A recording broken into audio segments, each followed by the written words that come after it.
ठाकुर जी द्वारका में विराजे भई, 56 भोग आरोगाए जा रहे और बार बार ठाकुर जी ब्रज की गोपी की याद कर रहे। तो मेरी ब्रज की गोपी जाने मेरे विरह में कैसी तड़प रही होगी। और कल कोई भी बात आवे तो ब्रज की गोपी की बात कहे कि गोपी ऐसे करी, गोपी ऐसे करी। और रुक्मणी आदि को बड़ो सौतिया डाहा हो कि हम यहाँ आपको ऐसे तकिया पलंगन पे सुवा रहे हैं, ऐसे आभूषण ऐसे सुख है, 56 भोग आरोगा रहे हैं, महाराज सुगंधन की और रत्न की यहाँ कपूर बच रही है। और कहाँ ब्रज की गोपी हाथ धोना जाने नहीं, गोबर थापे, गैया में चरावे, गैया को दूध काढ़े, डानो धुनो समझे नहीं। हाँ मेरी गुजरी गोपी उनकी याद कर रहे हैं, तो वो कमाल करा। तो कहाँ है वो गोपी में? रुक्मणी आदि बोली तो तुम ना जानो मेरी गोपी में, मेरी गोपी में बड़ी विशेषता है। कहाँ है सो के कभी बताऊं कहाँ है उनमें। तो एक दिन वो तो भूल गई रुक्मणी आदि को। तो एक दिन ठाकुर जी ने एक लीला रची, एक बहाना रखो, कहने लगे मेरे पेट में बहुत जोर से दर्द चल रहा है, इतना दर्द चल रहा है हाय हाय।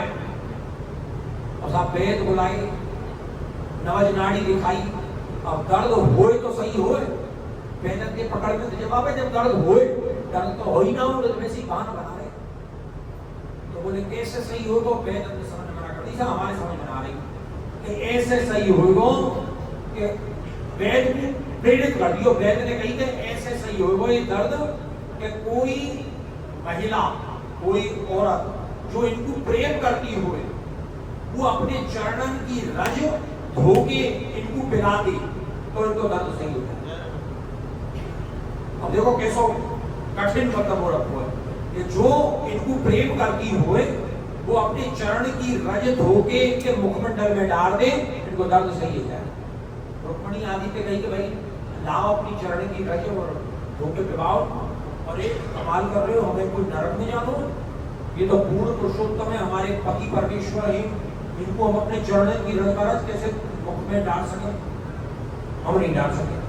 ठाकुर जी ने कही वहां जाओ, वहां ब्रज में जाओ, गुरुकुल में जाओ, वहां ब्रज की गोपी मिलेगी, उनसे कीजिए जाके। आए भगे भगे दूध आके यहाँ आके पहुंचे गोकुल में, तो ब्रज की गोपी जो है कालिंदी के कूल पे और ठाकुर जी की लीला को स्मरण करती आपस में बात कर रही कि ठाकुर जी कैसे मुरली बजावे हैं, कैसे गैया चरावे हैं, कैसे हमारी बेड़ियां गूंथे हैं, ठाकुर जी कैसे मुरली बजा के कैसे खड़े रहे। आपस में एक दूसरी गोपी, कभी कोई कृष्ण बन जाए, कोई गोपी बन जाए, ठाकुर जी की लीला को स्मरण कर रही। जैसे ही उन्हें देखो ये तो दूध आ गया हो, तो भैरा के भाइयों पे जाके पूछी अरे हमारे कन्हैया कैसी, हमारे कृष्ण कन्हैया कैसी? तो अरे उनकी मत पूछो, बड़ो भारी कष्ट है उनको। तो काहे को उनके पेट में इतना भारी दर्द है कि सब वेद बुला दिए, दर्द ही सही है। कैसे सही होगा? कि वेदन ने जो कही है कि जो गोपी या कोई औरत उनको प्रेम करती हो वो अपनी चरण की रज अगर धोके उनको पानी में मिला के पिला दे तो उनको दर्द सही हो जाएगा। गोपी की इतनी सी बात, सबरी गोपी जमुना जी में उतर गई, पांव गीले कर लिए और जमुना जी के किनारे पे आके ब्रज की रज अपने पावन में चिपका ली और माते कह रही दूध के पल्लो बिछा दे, चादरा बिछा दियो बने और अपने पावन की रज बेर बेर में जमुना जी में जाए, गीले पांव करें, रज को चिपका में और झाड़ दे वापे काय पे कपड़ा पे, फिर जाए पांव में गीलो करके रज चिपका के फिर झाड़ दें। पोटली बांध गई गठरिया रज की, माने दूध में गई करे तो कमाल कर रही हो। अपने पावन की रज और पूर्ण ब्रह्म पुरुषोत्तम में वाक विवाहोगी तो तुम नरक में जाओगे।